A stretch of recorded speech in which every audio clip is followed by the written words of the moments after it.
How am I mad? I'm nervous and this disease has heightened my senses. My hearing has become so acute. I can hear everything. I can hear it all in heaven and earth, and in hell. I heard many things in hell. So, how am I mad? So how can I tell you my tale from that night and be so calm? Let me take you back to before it happened.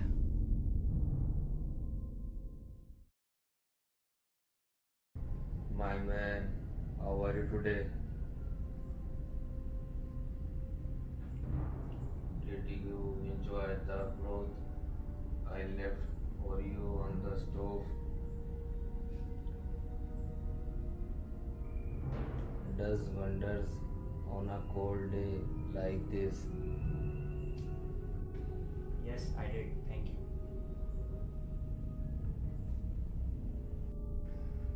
I brought you a new coat.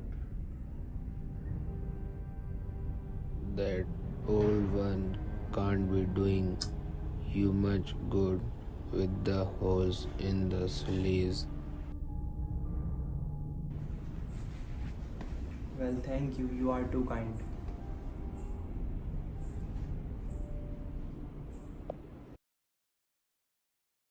He had never wronged me. I think it was his eye. Yes, it was his pale blue vulture's eye that chilled my blood whenever it fell on me. I had taken the decision to rid the world of this eye, rid the world of this old man forever. To commit this deed, I was never so clever, so cautious with such prudence.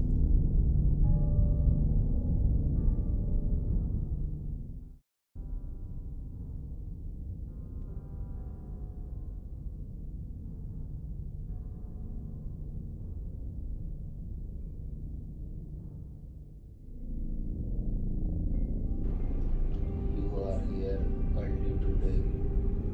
Eager to get started, I take it.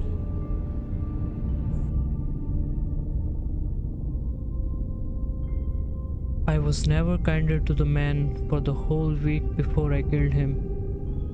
Every night about midnight, I turned the latch on the door and opened it.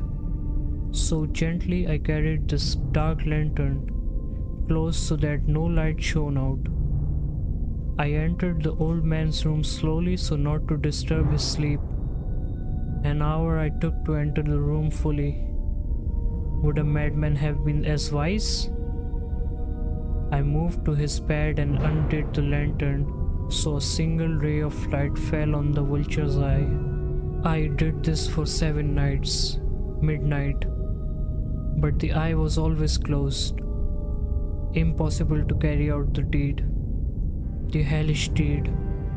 It was not the old man I hated, but the eye, his evil eye. It was the 8th night that I carried out the deed. The 8th night of my desire to rid the world of the eye that did so haunt me. It finally allowed me power to carry out that which I had been compelled to do since that I had started the hate. I waited all day for the man to return. I made him a nighttime drink to see him off into his final dream. How are you, my man? I'm fine. I bring a cup of cocoa for you. Coca, I shall sleep well after this. My power was intense that night. I laughed at my feeling of triumph that the old man could not even dream of my intentions.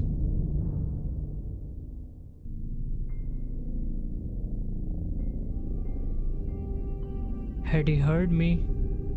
He stared, but did I draw back? No. The room black as pitch with thick darkness, and so I motioned to open the lantern, but my thumb slipped. The clang of the tin fastening caused the old man to leap awake.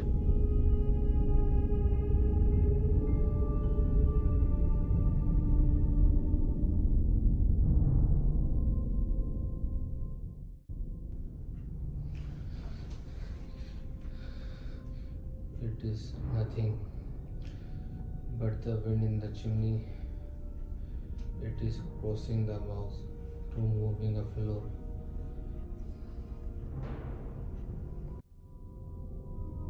I kept still. I did not move. For an entire hour I did not move. He had been trying to comfort himself, but Dad had entered the room. I heard the groan, a groan of terror, mortal terror. I knew the sound, knew it well as the sound that rises from the pit of the soul. And now Dad approached with his black shadow before him. Though the old man did not feel me in his room, though he had not lain down, I resolved to open the lantern. The width of a spider's thread, I opened the lantern until the light fell upon the vulture's eye. It was open, wide open. I grew furious as I gazed upon it. The dull blue under the hideous veil chilled my bones. I saw nothing else. No man, no bed, no room. I had by instinct, it seems, focused the light upon the evil eye. Do you recall what I said before? Madness is but a heightening of the senses. To my ears a low, dull, quick sound like the muffled tick of a watch. It was the beating of the old man's heart. Like a drum stirs a soldier into courage, so it stirred me to my deed. I remained still throughout the increasing thud. It grew louder and louder. Do you mark me well? I am nervous. At the dead hour of night in the dreadful silence, it is strange that this sound excited and terrified me. The heart grew louder, so loud I thought it could burst. Had his terror grown so? And then it occurred to me, the sound could be heard by a neighbor. The old man's time had come.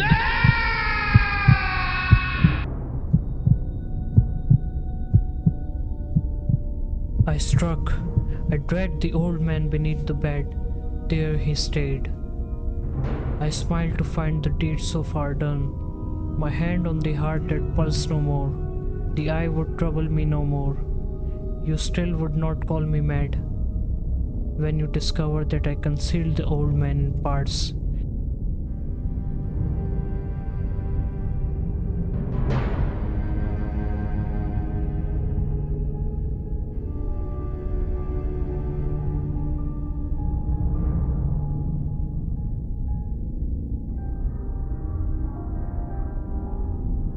After I'd hidden all trace of my deed, it was 4 a.m. Still dark as midnight. A knock came on the street door.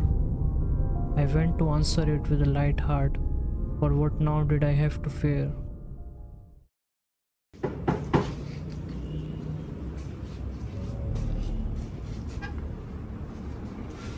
Good evening, sir. Good evening. I never heard a man call out. Said it came from this house. They had suspicions of foul play. We are duty bound to search if necessary. Firstly, welcome, officers.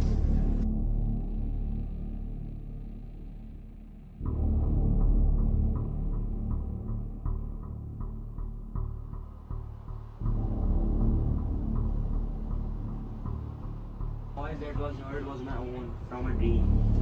The old man is away presently visiting a country. Be that so. We must still perform our search.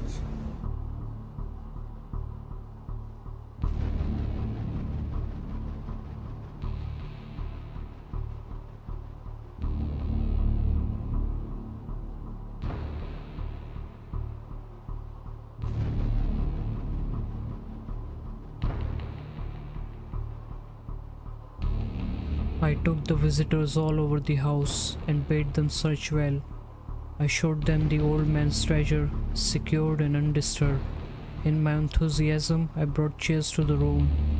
In the wild audacity of my perfect triumph, I've placed my own seat upon the very spot beneath which the old man's head, heart, and all did lie.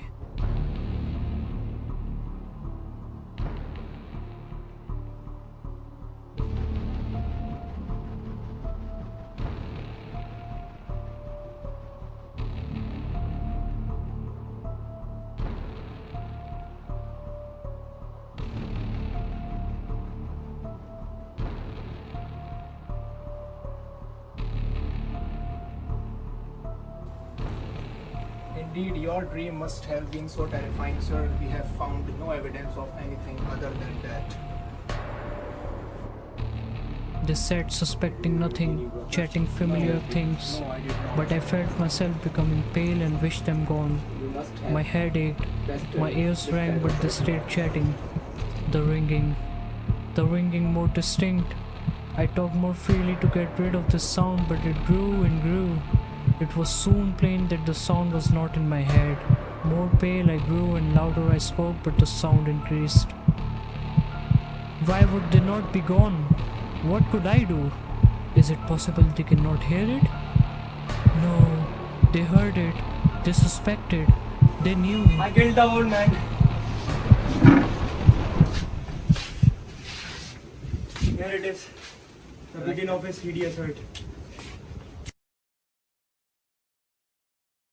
True, I'm nervous. Very, very dreadfully nervous.